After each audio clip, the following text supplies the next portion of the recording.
The sun blazed over Zola's family compound as colorful fabrics fluttered and drums thumped a jubilant beat. Zola, adorned in gold and crimson traditional attire, sat nervously inside her father's hut. The air smelled of roasted goat meat and hibiscus, but Zola's stomach churned. Her mind wrestled with questions she had pushed aside for months. Why had she never met Toba's parents? Why did every conversation about his family trail into silence? Her mother's voice broke into her thoughts, telling her it was time. Zola rose, her legs trembling, the heavy beads around her neck weighing more than the unspoken fears in her chest. Outside, when Toba arrived, all heads turned, but not with the admiration Zola had imagined. He came alone, save for one tall man she recognized vaguely as his best friend, Dare. No proud parents. No aunts bearing gifts.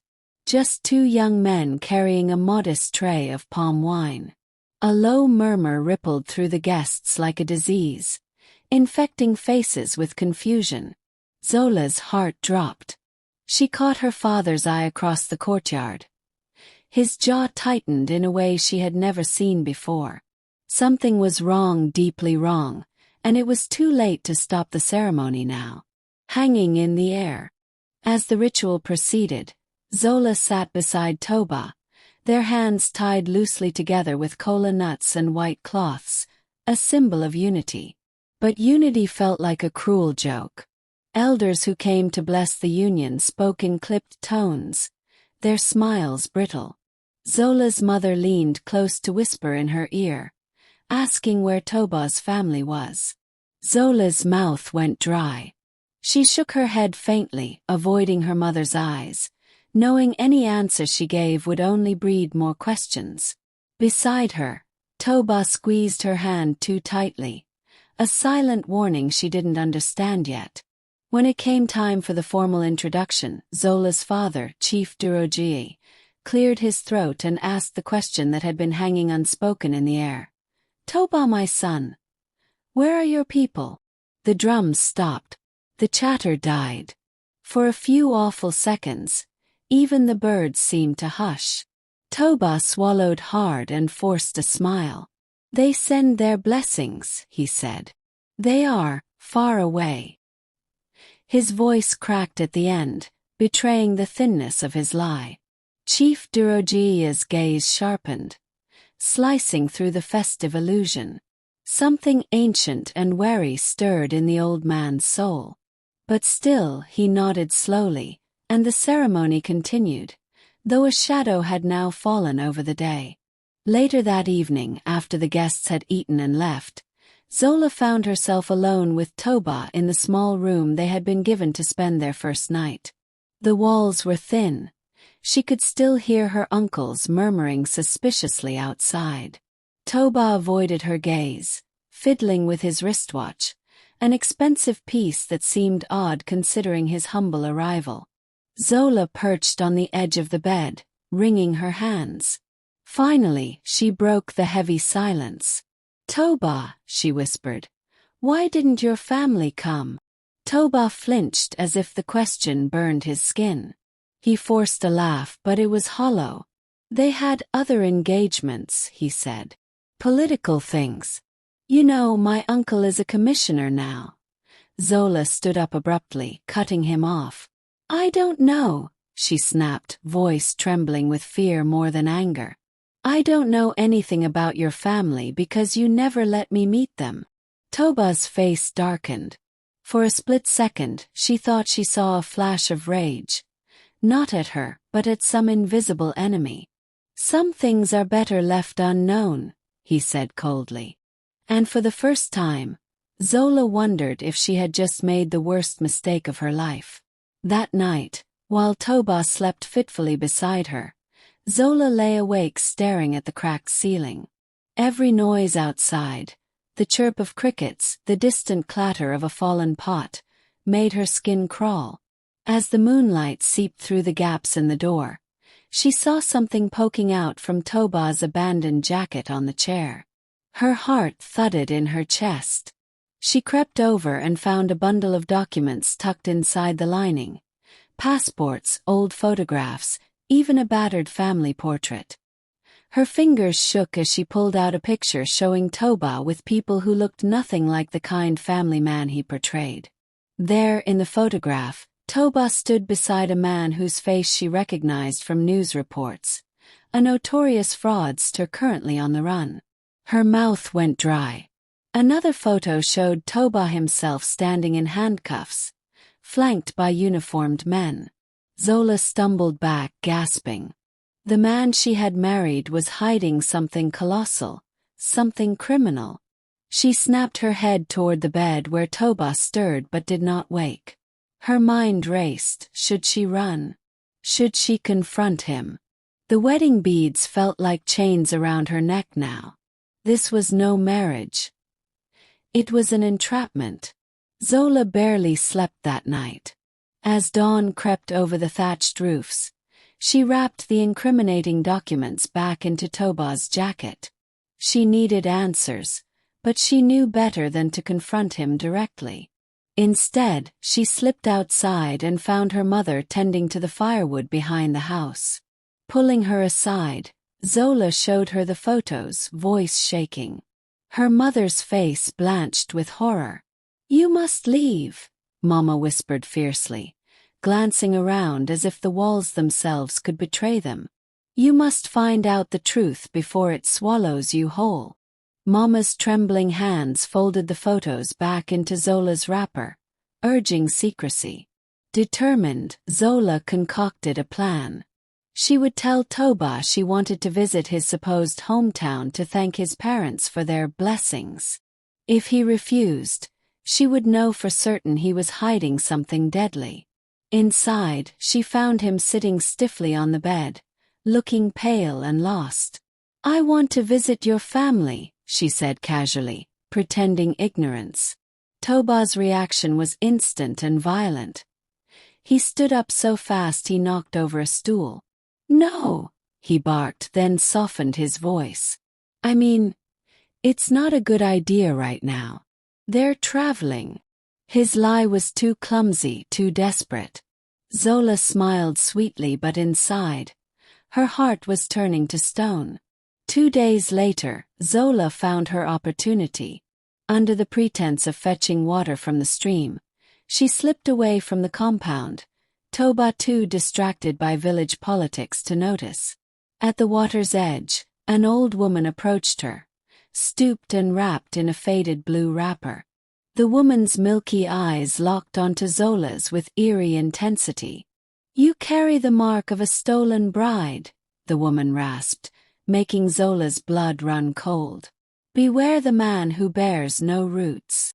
Zola gasped, stepping back, but the woman pressed something into her hand, a piece of paper with an address scribbled in smudged ink. With a grunt, she drove her knee into Toba's ribs, knocking the wind out of him. Scrambling to her feet, she held the knife to his throat. Dare groaned in the corner, clutching his bleeding arm. Toba glared up at her, hatred etched into every line of his face. "You think you're free," he spat. "You'll always belong to me." Zola's hand trembled, but she held firm. "I belong to no one," she said coldly.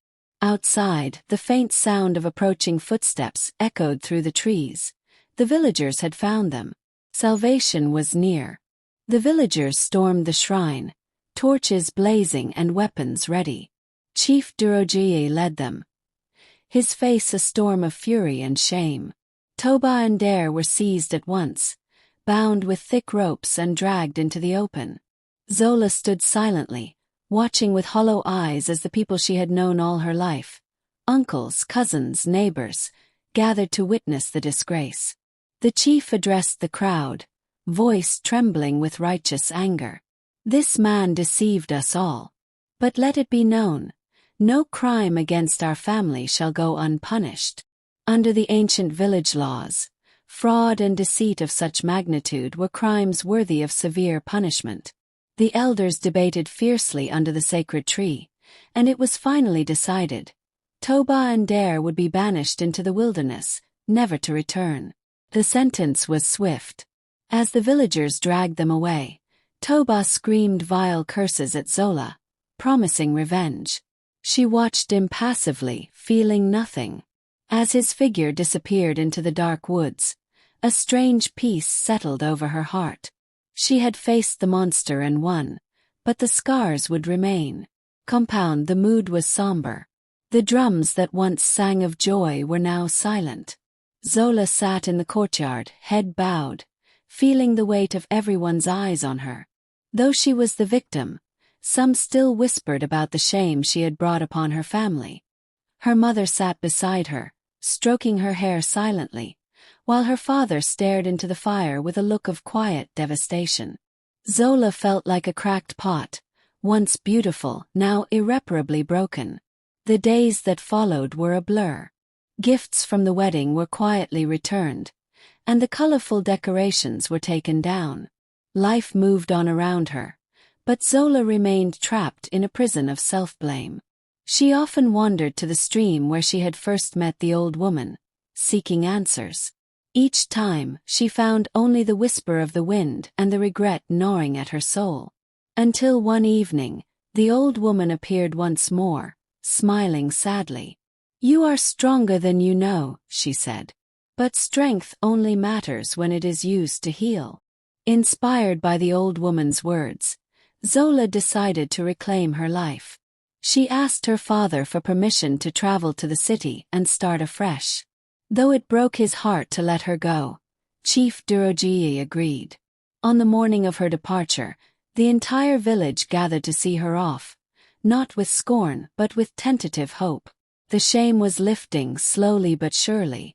As she climbed into the rickety bus that would carry her to a new life, Zola glanced back at the village she had known all her life. The rising sun bathed the compound in gold, and for the first time in weeks, Zola smiled. She would not be defined by the man who betrayed her. She would forge her own path, stronger and wiser. As the bus rumbled down the dusty road, carrying her toward an uncertain future, Zola whispered a silent prayer to the ancestors. She was no longer the naive girl who believed in fairy tales. She was a woman reborn through fire, and her story was just beginning. The city was a storm of noise and color, a far cry from the quiet rhythms of Zola's village. She rented a small room in a bustling neighborhood and found work at a tailoring shop owned by a stern but kind woman named Madame Kemi. Every day, she stitched clothes for strangers, her fingers learning the art of creation, her heart slowly sewing itself back together. In the evenings, she attended literacy classes at the community center, determined to educate herself beyond the simple village knowledge she grew up with. Zola's life was not easy, but it was hers. Each tiny success, a perfectly stitched hem, a new word mastered, built the foundation of her new self. Sometimes at night, she would wake up trembling from nightmares of Toba's betrayal, but she no longer let fear dictate her life. Instead, she folded her pain into something useful, something beautiful. She had once been prey. Now she was a survivor. One rainy afternoon, as Zola closed up the shop, she spotted a familiar figure lurking across the street. Her blood ran cold. It was Dare. He was thinner now, his face gaunt, his clothes torn. Their eyes met, and a twisted smile spread across his face before he melted into the crowd. Zola's hands trembled, but she locked the shop and fled home, heart pounding against her ribs. The past she thought she had escaped was hunting her once again. That night she could hardly sleep. She replayed the scene over and over in her mind, wondering if she had imagined it. But the next day, a note was slipped under her door. "You thought it was over? We are not done." It was unsigned, but Zola knew exactly who had sent it. Her hard-earned peace was shattering. She realized she had two choices: run again or finally finish what she had started. Determined not to be a victim anymore, Zola crafted a plan. She confided in Madame Kemi, who introduced her to a cousin working in the local police force. Together they set a trap. They spread word in the streets that Zola would be attending a night market festival alone, carrying her earnings. As expected, Dare took the bait. Hidden among the festival crowd, officers lay in wait while Zola moved through the stalls, heart hammering with every step. As she turned down a shadowy alley, Dare pounced, grabbing her arm roughly. "You owe us," he hissed. Before he could drag her away, uniformed men emerged from the darkness, surrounding him. Dare struggled, cursing and spitting, but there was no escape this time.